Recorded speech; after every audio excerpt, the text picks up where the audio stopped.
नमस्कार दोस्तों, मेरे नाम है शेखर और स्वागत है आप सभी का हमारे यूट्यूब चैनल शिकार स्टडी पॉइंट पर। तो दोस्तों, इस वीडियो में हम देखने वाले हैं परीक्षा वाणी के 20 महत्वपूर्ण प्रश्नों को। अगर दोस्तों आपने परीक्षा वाणी अच्छे से पढ़ी हुई है तो इन प्रश्नों को आप अच्छे से दोस्तों हल कर पाएंगे। तो आप वीडियो को अंत तक जरूर देखिएगा। इसके अलावा दोस्तों, अगर आपने और पाठों को नहीं देखा है उन्हें भी आप लिस्ट में आकर स्पीड बढ़ाकर जरूर से देख लीजिएगा। दोस्तों, कनिष्ठ सहायक का रिजल्ट अब बहुत जल्दी आने वाला है। वीडियो का तो आ ही गया है और फॉरेस्ट गार्ड का एग्ज़ाम हो जाएगा बहुत जल्दी, यानी कि जुलाई में हो जाएगा। जुलाई के बीच तक दोस्तों हो सकता है, जुलाई के किसी भी हफ्ते में हो सकता है। बाकी फिर पुलिस का एग्ज़ाम होना है, कांस्टेबल, एसआई, बंदी रक्षक, ये सब एग्ज़ाम होने हैं। पटवारी का थोड़ा दोस्तों लेट में होगा एग्ज़ाम, उसमें अभी फिक्स नहीं है। दोस्तों, तैयारी करते रहिए, फिर यही मौका है। और आपको पता है कि लाखों अभ्यर्थी फॉर्म भरते हैं और सिलेक्शन दोस्तों उतना का ही होगा। ये एक सच्चाई है कि जितनी पोस्टें हैं, और बाकी फिर जो भी है मामला उत्तराखंड में आपको पता ही है। और मैं क्या कहूँ, तो शुरू करते हैं दोस्तों आज के महत्वपूर्ण प्रश्नों को। पहला प्रश्न आपने देख लिया होगा, निम्न में से कौन सुमेलित नहीं है? पुनाड़, रुद्रप्रयाग दोस्तों इनके प्राचीन नाम दिए हुए हैं और इनका जो आज का नाम है वो यहाँ पर दिया हुआ है। पुनाड़, रुद्रप्रयाग दोस्तों बिल्कुल सही है। उत्तर का काशी दोस्तों विभांडेश्वर को कहा जाता है, ये भी सही है। और उत्तर का वाराणसी दोस्तों ये भी बागेश्वर को कहा जाता है, ये भी सही है। पर्यटकों की नगरी दोस्तों मसूरी नहीं होगा। पर्यटकों की नगरी कहा जाता है दोस्तों रानीखेत को। पर्यटकों की नगरी कहा जाता है रानीखेत को। तो ऑप्शन नंबर डी हो जाएगा हमारा बिल्कुल सही उत्तर। तो बढ़ते हैं अगले प्रश्न की तरफ। अगला प्रश्न दोस्तों, ये प्रश्न भी आपको परीक्षा वाणी में मिल जाएगा। उत्तराखंड गोवंश संरक्षण अधिनियम बना था। जबरदस्त क्वेश्चन है। उत्तराखंड गोवंश संरक्षण अधिनियम बना था दोस्तों, ये कब बना था? तो ये बना था दोस्तों 2007 में, बिल्कुल याद रखिएगा। गोवंश संरक्षण अधिनियम बन सकता है एग्जाम में, याद रखिएगा। पढ़ते हैं अगले प्रश्न की तरफ। सीधे अधिनियम ही आएगा और वर्ष आएगा इस तरह से। अगला प्रश्न है, किस कमेटी की सिफारिश पर ढोल को राज्य वाद्य यंत्र घोषित किया गया? भंडारी समिति दोस्तों, यहाँ पर ये ऑप्शन थोड़ा इसको भंडारी समिति कर लीजिए, क्योंकि आपको पता है मैं टाइप करने के लिए देता हूँ, मैं सिर्फ कॉपी बनाता हूँ। तो ये भंडारी समिति होगा और भंडारी समिति इसका सही उत्तर है। कौशिक समिति दोस्तों ये नहीं होगा। कौशिक समिति 1994 में आई थी, उत्तराखंड राज्य निर्माण आंदोलन से संबंधित है, ये तो नहीं होगा। इसका सही उत्तर दोस्तों भंडारी समिति, इसको सुधार कर लीजिए। भंडारी समिति, और पूरा नाम था दोस्तों इनका योगेंद्र भंडारी। योगेंद्र भंडारी समिति की सिफारिश पर दोस्तों 2015 में उस समय तत्कालीन मुख्यमंत्री थे हरीश रावत, उनकी सिफारिश पर दोस्तों ढोल को राज्य वाद्य यंत्र घोषित किया गया था। कब? 2015 में। और उत्तराखंड में ढोल के एकमात्र ज्ञाता वो है दोस्तों उत्तम दास। उत्तम दास, ये भी आपको बिल्कुल याद रखना है, एग्जाम में दोस्तों बन सकता है, रिवीजन के लिए काफी अच्छा है। तो बढ़ते हैं अगले प्रश्न की तरफ। तो यहाँ पर होगा दोस्तों भंडारी समिति। अगला प्रश्न है, उत्तराखंड से कुषाणकालीन मुद्राएं प्राप्त हुई हैं। वीरभद्र, मोरध्वज, गोविषाण या उपयुक्त सभी? दोस्तों इसका सही उत्तर हो जाएगा यहाँ पर हमारा उपयुक्त सभी, ऑप्शन नंबर डी। वीरभद्र दोस्तों ये हो जाएगा ऋषिकेश। वीरभद्र एक के साथ होगा, वीरभद्र होगा ऋषिकेश। मोरध्वज दोस्तों ये होगा कोटद्वार। और गोविषाण होगा दोस्तों काशीपुर। गोविषाण होगा काशीपुर। तो ये आपको बिल्कुल याद रखना है। कुषाणकालीन मुद्राएं, कुषाणों का दोस्तों जो शक्तिशाली शासक था वो था कौन? कनिष्क था, ये भी आपको बिल्कुल याद रखना है। और जो कुषाणकालीन मुद्राएं थी दोस्तों, इसमें शिव और नंदी का चित्र भी बना हुआ मिलता है। यहाँ से दोस्तों मिली हैं, वीरभद्र से मिली है, मोरध्वज से मिली है, कोटद्वार से मिली है, यानी कि मोरध्वज यानी कोटद्वार, गोविषाण यानी काशीपुर, यहाँ से तो मिली है। इसके अलावा खटीमा से भी दोस्तों इनकी मुद्राएं मिली हैं, ये भी आपको याद रखना है। अगला प्रश्न है, नानक सागर बांध का निर्माण किस नदी पर किया गया है? तो इसका सही उत्तर होगा दोस्तों ऑप्शन नंबर ए, नंधौर नदी पर। क्योंकि दोस्तों ये नानक सागर बांध जो है उधम सिंह नगर और नैनीताल की सीमा पर है। तो क्योंकि ये देखिए पूरी धौलीगंगा पिथौरागढ़ में, कोसी नदी बहुत दूर हो गया, अलकनंदा तो फिर और भी दूर हो गया। तो इसका सही उत्तर होगा दोस्तों नंधौर नदी, ये आपको बिल्कुल याद रखना है। बढ़ते हैं अगले प्रश्न की तरफ। अगला प्रश्न है, उत्तराखंड का पहला बंदरबाड़ा बनाया जा रहा है। बंदरों के लिए दोस्तों बंदरबाड़ा कहाँ बनाया जा रहा है? रानीखेत, अल्मोड़ा, चंडाक, पिथौरागढ़, श्यामला ताल, चंपावत या फिर गैरसैंण, चमोली? तो इसका सही उत्तर होगा दोस्तों चंडाक पिथौरागढ़ में बन रहा है। चंडाक पिथौरागढ़ में बन रहा है, ये आपको बिल्कुल याद रखना है, एग्जाम में बन सकता है। बढ़ते हैं अगले प्रश्न की तरफ। अगला प्रश्न है, श्यामला ताल दोस्तों ये चंपावत में है। श्यामला ताल, झिलमिल ताल, ये दोस्तों चंपावत में बहुत प्रसिद्ध ताल है, एग्जाम प्रश्न बनता है, याद रखिएगा। अगला प्रश्न है, उत्तरांचल नाम परिवर्तन अधिनियम निम्नांकित में किस वर्ष अस्तित्व में आया? दोस्तों ये अभी यूकेपीएससी का जो पेपर हुआ था उसमें ये प्रश्न पूछा गया था। दोस्तों ये कब आया था? 2006 में। ये भी दोस्तों परीक्षावाणी में आपको मिल जाएगा प्रश्न भी। दिसंबर 2006 में उत्तरांचल नाम परिवर्तन विधेयक 2006 में संसद के दोनों सदनों में पारित करने के बाद नाम परिवर्तन की दोस्तों आधिकारिक जो सूचना दोस्तों जारी की गई थी वो की गई थी कब? 29 दिसंबर 2006 को। ये भी आपको डेट याद रखना है, ये भी बुक में मिल जाएगा। 29 दिसंबर 2006 को दोस्तों ये सूचना जारी की थी। तब जाकर दोस्तों 1 जनवरी 2007 से उत्तरांचल का नाम दोस्तों हो गया क्या? उत्तराखंड। ये भी आपको याद रखना है, परीक्षा में मिल जाएगा। पढ़ते हैं अगले प्रश्न की तरफ। बाकी यहाँ पर भी ये देखिए दोस्तों, ये प्रश्न भी बिल्कुल इसी तरह से पूछा गया था अभी हाल ही में। उत्तराखंड राज्य निम्न में से किस तिथि को अस्तित्व में आया? यानी कि उत्तराखंड का गठन कब हुआ? देखिए 3 ऑप्शन दोस्तों ऐसे दे दिए, 2001 वाले दे दिए। आयोग ने दोस्तों खुद दिए थे, अभी हाल में यूकेपीएससी का पेपर होता है। इसका सही उत्तर दोस्तों ऑप्शन नंबर ए 9/11/2000 को, यानी कि 9 नवंबर 2000 को उत्तराखंड राज्य का दोस्तों गठन हुआ था देश के 27वें राज्य के रूप में। उत्तरांचल राज्य विधेयक लोकसभा में कब पारित किया गया? तो 1 अगस्त 2000 को। और इसके अलावा लोकसभा हो गया, तो राज्यसभा में कब पारित किया गया? तो 10 अगस्त को, 10 अगस्त 2000 को, सन 2000 को। और 28 अगस्त 2000 को दोस्तों राष्ट्रपति KR नारायण ने अपनी स्वीकृति दी। और उसके बाद दोस्तों 9 नवंबर 2000 को उत्तराखंड राज्य अस्तित्व में आया था। अगला है ब्रह्म कमल पुष्प खिलने का समय।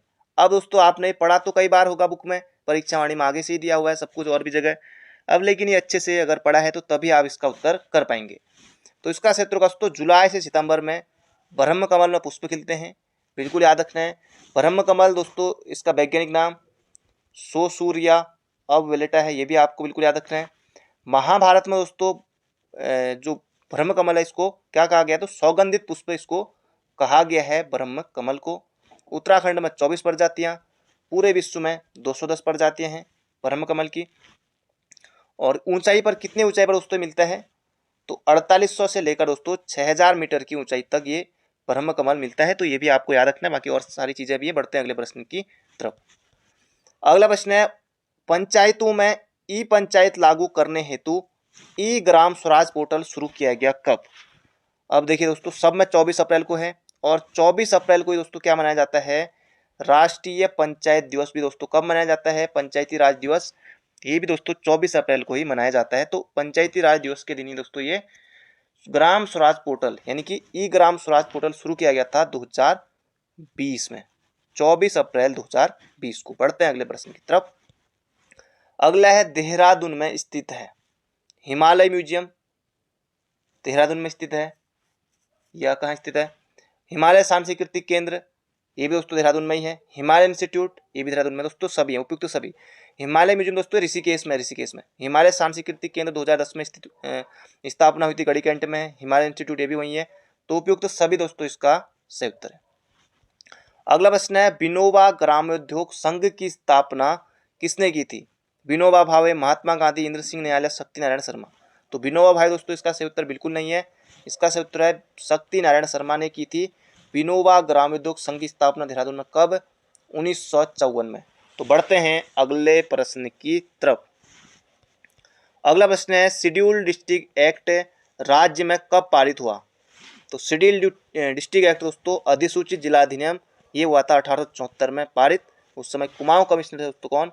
Henry Ramsay. तो बढ़ते हैं अगले प्रश्न की तरफ।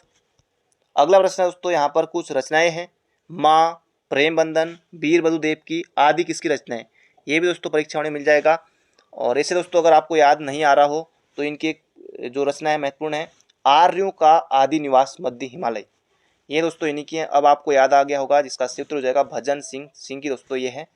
ऑप्शन नंबर बी हो जाएगा इसका सही उत्तर। इसके अलावा दोस्तों गढ़वाली लोकोक्तियाँ, ये भी इन्हीं की हैं, ये भी आपको याद रखना है।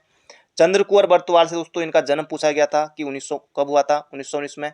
मालकोटी गांव रुद्रप्रयाग में दोस्तों इनका जन्म हुआ था, ये भी आपको बिल्कुल याद रखना। बाकी हेमंत इनकी कविता संग्रह है। सिपरसार डबलानी दोस्तों उत्तराखंड यात्रा दर्शन, उत्तराखंड का इतिहास। बाकी सुमिता नंदन पंत ये तो हिंदी सिलेबस में ही है। तो इसका क्षेत्र जो ऑप्शन नंबर बी भंजन सिंह। अगला प्रश्न है, उत्तराखंड राज्य में दूसरा मेगा फूड पार्क किस जिले में स्थापित किया जा रहा है? तो पहला दोस्तों हरिद्वार में लगा था, पहला हरिद्वार में लगा था। और ये भारत का दोस्तों पहला था, भारत का ही पहला था जो हरिद्वार में लगा था। और उत्तराखंड का भी पहला ही हो गया फिर हरिद्वार वाला। तो दूसरा दोस्तों ये कहाँ होगा, उधम सिंह नगर में, काशीपुर में दोस्तों ये लगा है। तो ये आपको बिल्कुल याद रखना है। बढ़ते हैं अगले प्रश्न की तरफ। अगला प्रश्न है, कुमाऊं का पहला क्षय रोगाश्रम स्थापित है। दोस्तों ये अभी हाल ही में पूछा गया था एग्जाम में, तो ये आपको यहाँ पर बताना है। इसका क्षेत्र होगा दोस्तों भवाली में।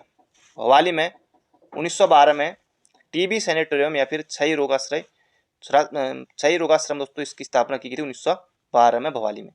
और भवाली में दोस्तों उत्तराखंड न्यायिक एवं विधिक अकादमी दोस्तों ये भी भवाली में है। और भवाली में दोस्तों कौन सी नदी बहती है, तो क्षिप्रा नदी बहती है। और क्योंकि दोस्तों वहीं पर कैंची धाम भी है ना, कैंची धाम, तो कैंची धाम दोस्तों क्षिप्रा नदी के ही तट पर है। ये भी प्रश्न एग्जाम में बन सकता है। भवाली से थोड़ा आगे है कैंची धाम, 15 जून को मेला भी लगता है, तो इसलिए बन सकता है प्रश्न कि कैंची धाम किस नदी के तट पर है, क्षिप्रा नदी है। अगला प्रश्न है, उत्तराखंड के प्रथम आयुष ग्राम की स्थापना की जा रही है। जबरदस्त क्वेश्चन है दोस्तों। रानीखेत, अल्मोड़ा, भवाली, नैनीताल, लोहाघाट, चंपावत, मुनस्यारी, पिथौरागढ़। तो इसका संयुक्त होगा दोस्तों उत्तराखंड के प्रथम आयुष ग्राम की स्थापना की जा रही है भवाली नैनीताल में ही की जा रही है।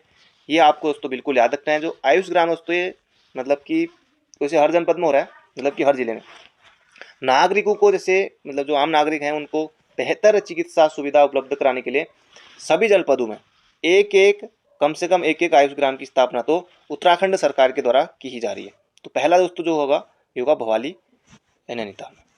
अगला प्रश्न है, Himalayan institute of medical sciences Dehradun को, दोस्तों ये कहाँ है, देहरादून में है, जॉली ग्रांट में को देहरादून को डीम्ड विश्वविद्यालय का दर्जा दिया गया। जबरदस्त क्वेश्चन है, बुक में आपको मिल जाएगा दोस्तों। ये दिया गया था 2007 में। तो 2007 का एक ही ऑप्शन है, 7 जून 2007 को Himalaya institute of medical sciences को 7 जून 2007 को डीम्ड विश्वविद्यालय का दर्जा दिया गया था।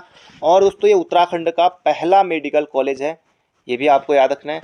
जॉली ग्रांट में दोस्तों स्थापना हुई थी डॉक्टर स्वामी राम की स्मृति में, उनके शिष्यों द्वारा इसकी स्थापना की गई थी। ये भी आपको बिल्कुल याद रखना। कब, ये आप कमेंट बॉक्स में जरूर से बताइएगा कब स्थापना हुई थी करके। अगला प्रश्न है, वुडलैंड वाटरफॉल स्थित। अब दोस्तों कोई ना कोई, जैसे बिरथी आता है पिथौरागढ़ में है, बेलछड़ा आता है पिथौरागढ़ में है, कुछ इस तरह के प्रपात दोस्तों जो एग्जाम में आते हैं। तो वुडलैंड वाटरफॉल दोस्तों कहाँ होगा, इसका क्षेत्र होगा दोस्तों नैनीताल में, क्योंकि दोस्तों अंग्रेजों को नैनीताल बहुत पसंद था। नैनीताल हो जाएगा इसका क्षेत्र।